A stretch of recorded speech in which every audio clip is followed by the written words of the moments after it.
suffered a stroke while on duty in Scotland last week and has tragically passed away. He was a 5-year veteran of the United States Marines and spent 19 years with the Secret Service. The President and the First Lady are deeply grateful for his lifetime of devotion to his country. And the men and women of the Secret Service make enormous sacrifices for our safety and security, and we are forever in their debt. And with that, I will take your questions. Major. Earlier, Cecilia asked the President, is Russia still targeting the U.S.? He said no. Is that what the President actually believes? Do you understand the question? And is his position that no, Russia is not doing anything to interfere or meddle in the 2018 election? I had a chance to speak with the President after those comments, and the President said thank you very much and was saying no to answering questions. The President and his administration are working very hard to make sure that Russia is unable to meddle in our elections, as they have done in the past and as we have stated. So he does believe it's going on? Well, since there's currently not an election today, not specifically, but we certainly believe that we are taking steps to make sure they can't do it again. Unlike previous administrations, this president is actually taking bold action and reform to make sure it doesn't happen again. But he does believe that they would target certainly U.S. elections again. Between the president and the DNI codes who said the red lights are blinking on this topic. No, as I just said, that's why we're taking steps to ensure that these things don't happen again. We wouldn't actually spend as much time and effort as we are if we didn't believe that they were still looking at us. From the beginning of his administration, President Trump has actually taken action to defend our election system from meddling and interference. I'm going to read through a few of the things that we're doing. In May of 2017, President Trump signed an executive order to strengthen and review the cybersecurity of our nation and its critical infrastructure. The Department of Homeland Security has taken the lead in working with all 50 states, local governments, and private companies to improve election security. DHS has increased coordination among all election partners. 34 states, 52 county and local governments, and 5 election companies receive cybersecurity scans regularly from DHS. DHS plans to provide on-site risk and vulnerability assessments to all states that request it. So far, 18 states have requested this assessment. A new pilot program was launched to increase rapid response capabilities on Election Day, and in 2017, on-site cybersecurity support was provided.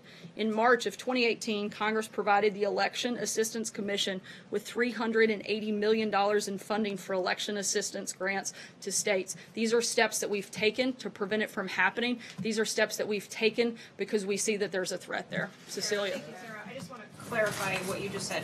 Dan Coates said point blank the threat is still ongoing from Russia.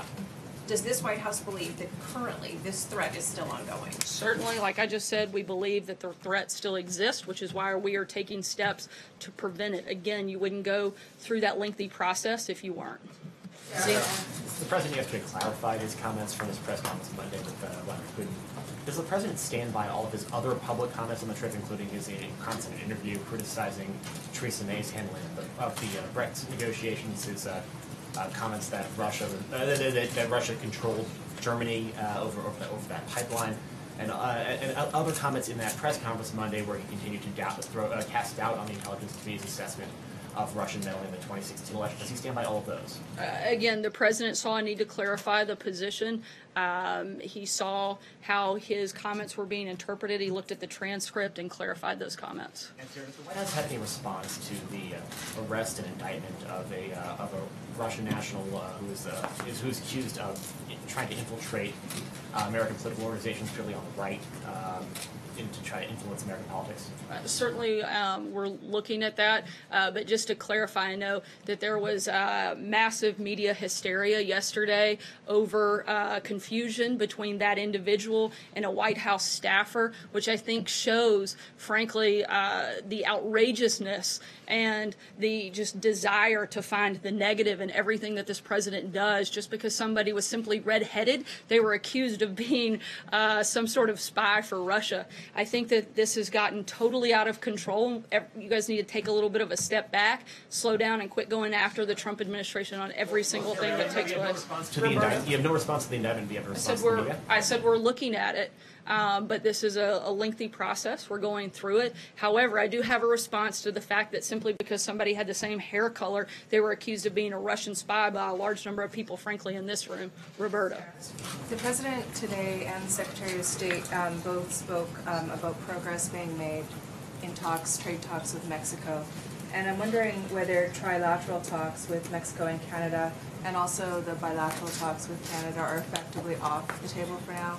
Is the administration choosing to go with Mexico where they see there's progress and forget about the trilateral approach? We're continuing both of those tracks. We see a lot of progress on the conversations with Mexico, and if we could make a bilateral deal with them, we're certainly very happy to do that. But again, we're continuing both conversations, both tracks. Maggie? Thank you, Sarah. Russian authorities yesterday named several Americans who they want to question who they claim were involved in Bill Browder's quote-unquote crimes in their terms, including a former ambassador to Russia, Michael McFaul. Does President Trump support that idea? Is he open to having U.S. officials questioned by Russia? The President's going to meet with his team, and we'll let you know when we have an announcement on that. For a second, is that a topic that came up in their conversation? Did President Putin raise this with President Trump? There was some conversation about it, but there wasn't a commitment made on behalf of the United States, and the President will work with his team, and we'll let you know if there's an announcement on that front. Blake? Thank you, Sarah. The President earlier today said that there could be, quote, tremendous retribution for the European Union if there's not a deal struck on auto imports. In the past, he has talked about potentially putting a tariff of 20%. Is that what he meant today by tremendous retribution, or is it possible he goes even beyond that? Certainly that's an option on the table that the President is considering, but we are in the investigation process right now, and we'll let you know when we have an announcement. You brought up the Fed. The Beige Book just came out, which is anecdotes from across the country of what's happening with the economy. Here's some of the headlines. Manufacturers are concerned about tariffs. They're dealing with higher prices because of trade. Tariffs are increasing metal prices, and ag prices have fallen because of Chinese tariffs. It's not necessarily a rosy picture with the tariff situation. Your response to those headlines would be what? The President is focused on long-term economic principles. We have one of the strongest economies that we've had in decades. He continues to look for ways to help protect American workers, and he's going to continue to do that on a number of different fronts in a number of different ways. Again, this is short-term, and the President hopes to open up a number of different markets and to create a more playing trade field across the globe. Yamiche? Hi, Sarah. Two questions. The first one, in Finland, President Trump, when talking about the stances of the U.S. intelligence community and of Russia, he said, quote, that I have confidence in both parties. After a young woman was killed in Charlottesville, Virginia, after protesting neo-Nazis, he said, I think there's blame on both sides. Some people see this as a president continuously making false equivalences. What do you say to that criticism? I would not compare the two situations. The President, I think, said exactly what he thought yesterday in his remarks, and I would refer you back to those. Josh? Sorry, go ahead. And also, does the President see the interference in the 2016 election and possibly in the midterms as an attack on democracy, American democracy? The Secretary for Homeland Security said that it was an attack on American democracy, but the President said that the Democrats are weak, that Republicans basically had better systems. Does he see it as an issue of American democracy or just his opponents being attacked? Again, the President thinks that we have to focus on securing our election integrity in our election systems, which is why he has spent so much time with his administration making sure that this doesn't happen again. Let's not forget that this didn't happen under President Trump's watch. This happened under the Obama administration. We're taking steps. We're making bold reforms to try to fix this and make sure it never happens again because we take it seriously and because we recognize that our election system are incredibly important and is certainly a cornerstone of our democracy. Josh? The President spent 2 hours. The President spent 2 hours and 10 minutes with Vladimir Putin. Was there a deal made on Syria? Was there a deal made on anything? Can you give us any sense of what came out of that meeting?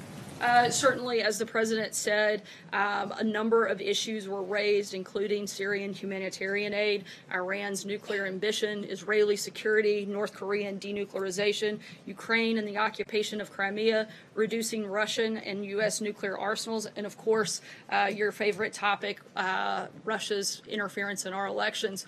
All of these issues were talked about. This is the beginning of the dialogue with Russia and our administration and theirs, and we're going to continue working through those things. But those were all of the topics, and certainly probably others that were covered. Follow up on a number of issues, from the annexing of Crimea to election meddling. The president seems to spend more time criticizing his predecessor, Barack Obama, for letting it happen in his telling than Vladimir Putin. Do you have any sense why the president has not been more critical of Putin for some of these events that the entire world stage has really gone after him about? Look, I think the president, as he has said many times before, has been tougher on Russia than anybody. I think you can see that in all of the actions that he's taken, whether it was a plant that was closed due to aluminum and steel tariffs that were put in place by this president. The Treasury Department has issued new sanctions on numerous individuals and entities in Russia. The president has continued sanctions on Russia's malicious cyber activity in response to election hacking. We've expelled 60 Russian operatives from the United States and closed 2 consulates. President Trump issued 4 statements condemning Russia's poisoning of UK citizens on UK soil, authorized the sale of lethal aid to Ukraine, authorized military strikes against the Assad regime in Syria, and has repeatedly called out Russia's actions, exporting energy to our allies in Eastern Europe. Look, the president has been extremely tough on Russia, and to say anything different is just not true. So why is he critical of other world leaders by name far more often than Vladimir Putin? Why won't he criticize Putin by name? I think he has. I think he has called them out for interfering our election. He's been tough on Russia repeatedly, and he's taken action against Russia on a number of fronts that I just listed off. Like Monday, Guys, he was beside him on Monday, though. Why wasn't he critical of Vladimir Putin's actions? Look, they had a number of conversations. The president discussed some of these things directly, face-to-face with Vladimir Putin. He addressed him again yesterday. The president also sees this as an opportunity, as he said many times, to be able to work with Russia. He recognizes the fact that 90% of the world's nuclear weapons are under the direction of the United States and Russia. He thinks it's a good thing to get along with the other person that controls that much of the nuclear arsenal across the globe. He wants to create a more stable world, a more peaceful world, and we can't do that if we can't get along with Russia in some capacity. And so certainly we've called him out. We've been tough. We've approached this in a totally different fashion than has been previously done, because what's been done in the past hasn't worked. So we're trying a new approach, but to act like he hasn't been tough on Russia, that he hasn't called them out, is simply not true, and it simply completely changes everything that this administration has done in regards to that country. Josh, I'm going to keep going. Justin? Sarah, a minute ago you described the negative impacts of the trade conflict with China as short term, but that's only true if we're able to strike a better deal. And from the outside, since the tariffs went on more than 2 weeks ago, it seems like those negotiations have broken down. So I'm wondering if you could tell us what the status of them are, why the Treasury Secretary isn't meeting one-on-one with China when he's in Argentina for the G20, and what it would take from the Chinese or from the U.S. to restart those talks. Look, I'm not going to negotiate with you guys. I'm going to leave that to Secretary Mnuchin and Ambassador Lighthizer. We're continuing to have conversations with China. We're continuing to look for ways that we can have a better trade deal with them.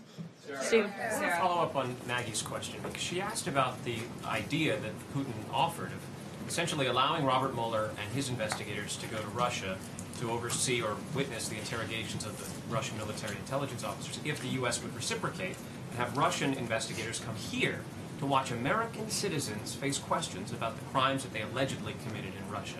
The president called it an interesting idea. He said it was an incredible offer.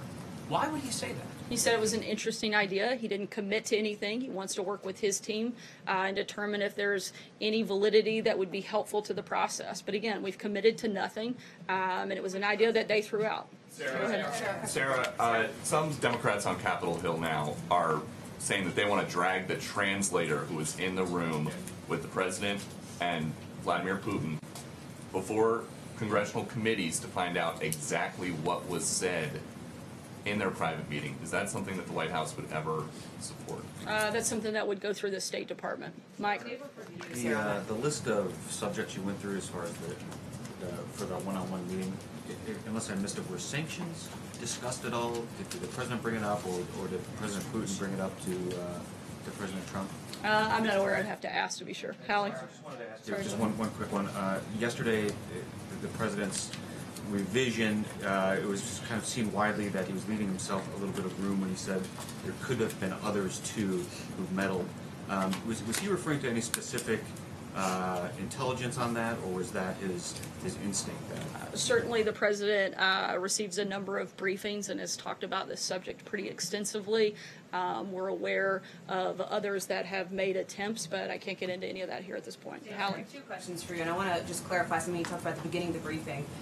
So despite the video that shows the president looking at Cecilia and answering no to this question about whether Russia is still targeting the U.S., and despite multiple people in the room understanding that the president was responding to that question, and despite the president having never before said the word no repeatedly to usher reporters out of the room, you're saying it's a reverse. You're saying the president said this is The the first second thing that the time- president said after the question was asked was "Thank you very much," and then he said, "No, I'm not answering any more questions."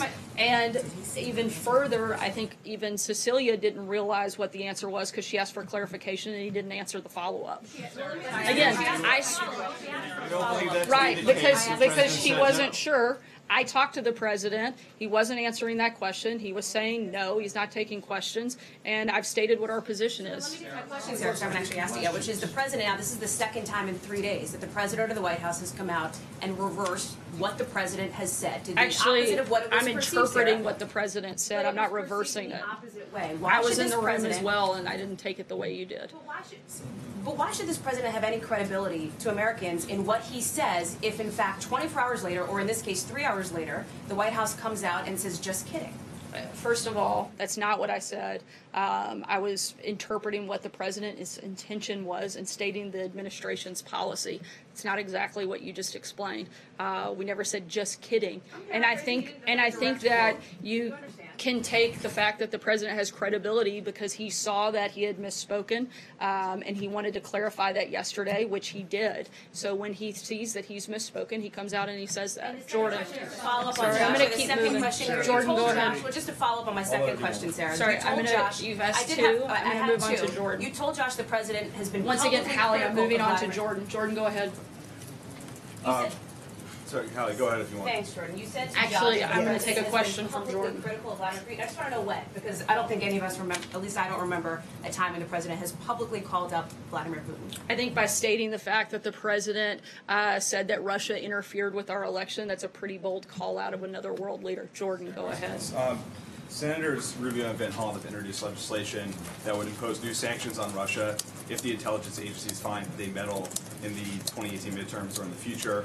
Would the President Trump support a proposal like that? I'm not going to get into a hypothetical situation until we see a final piece of legislation and also a determination if there's election meddling. Again, our goal is to stop that from happening, which is why we've spent such a significant amount of time in the first year and a half of our administration focusing on protecting the election integrity system. John, go ahead. Sarah, is voter suppression Sorry. included with Guys, that, please? if we could go on the I'm just people that asking you a I've question called because you choose not to call on me. Is voter suppression part of that election process that the president is trying to look for? John, go ahead. Oh, you're not going to answer that? If I Voter call on suppression you, I'll is a be huge happy to issue answer that a your community in question. America John, go has ahead. asked about. You're not going to answer me. John, go ahead. That's all right, fine. Thank you, Sarah. I wanted to ask you about the immediate reaction to the president's comments that he made at that joint press conference in Helsinki. It was immediate. Every cable channel, Fox, NBC, CNN, reacted immediately to the suggestion the president made that he did not believe that Russia interfered in the U.S. presidential election. I got my inbox inundated with emails from Republican members of Congress with their reaction immediately. And 24 hours, it took 24 hours for the president to correct the record. Why did it take so long for the president to clarify the comments that he made at that press conference? Look, the president put out an initial tweet after boarding Air Force One that clarified his comments. on the intelligence community, wanted to make sure that was clear, and at the very first chance he had in a public setting the following day, he clarified his comments. And I don't think that it was that long for that to be the very first public appearance that he had following arriving back to the United States. So actually, it's a pretty long time, and it was out there for quite a bit. It wasn't actually 24 hours before he responded at all. Again, he put out an initial tweet from Air Force One. Comment on this to clarify his remarks to change the would to wouldn't, or the wouldn't to would. And I think that, you know, a lot of people would argue that there was ample time for the president. He tweets all the time from Air Force One. And he tweeted that night. To put out a statement which clarified what he meant to say during the joint news conference, and he didn't do that. What took so long is my question. Once he reviewed the transcript, he wanted to publicly address the clarification, in which he did. There are currently efforts within Congress to impeach Deputy Attorney General Rod Rosenstein. Is that something that the White House would support for lack of cooperation in turning over documents to Congress? The president's made clear he'd like all documents to be turned over, but we're continuing to work with our Department of Justice. I don't have anything further on that. Jim, go ahead. To follow up on that, would the White House denounce that effort then? Do they have confidence within the Deputy Attorney General? The president would like to see the documents turned over. When the president no longer has confidence in someone, his administration will let you know. Jim? Sure. On Friday at the press conference with Prime Minister May, I asked the president as he was leaving whether or not he would tell Vladimir Putin to stay out of U.S. elections. As he was leaving with Prime Minister, he said yes. Did the president tell Vladimir Putin at their summit in Helsinki to stay out of U.S. elections? Certainly the president, as both he and President Putin said, discussed election meddling. I think we've made very clear what our position is on that front. You're saying that they discussed election meddling, but did the president of the United States tell the president of Russia to stay out of U.S. elections? The president has made clear to Vladimir Putin that he should stay out of U.S. elections. Sorry, I'm going to keep moving. April, go ahead. Was there a recording? Sorry, Jim, I'm going to take a couple last questions. Was there a recording made of their one-on-one meeting? Does that exist? I'm not aware of one. So, Sarah, since you keep saying that the president is very concerned about the election process, you talk about what he's doing. You did not mention voter suppression in that. Voter suppression has been an issue for decades. And particularly in these last few elections, is voter suppression now on the table? When he was talking about voter fraud, people were talking about voter suppression as well. Is voter suppression on the table as well? We want to do everything within our power to protect the integrity of our elections, and we're going to look at that on a number of fronts. The reason I address these specific issues is because of Russia's involvement in our elections in the past. I'm going to take one last question. Right here, Sarah, I want to change topic a minute, if I may. And go south. Sure, I think that'd be fine. Thank you. So the incoming president of Mexico has made two very bold suggestions. Number one, he's looking at giving amnesty to the drug cartels operating within there. Today they come out and say they're seriously looking at legalizing all drugs in Mexico. Now, if they do that, obviously it's going to have a tremendous impact on the incoming amount of drugs into the United States. What is the president's position on that, and are they going to do anything to stop that from happening in Mexico? Certainly, we're going to continue engaging with our Mexican partners. I don't have a specific policy announcement on that front. However, I can say that we would not support the legalization of all drugs anywhere, and certainly wouldn't want to do anything that would allow more drugs to come into this country. Thanks so much. Have a great day. Sarah, what's the administration doing about foreign disinformation and use of social media with elections?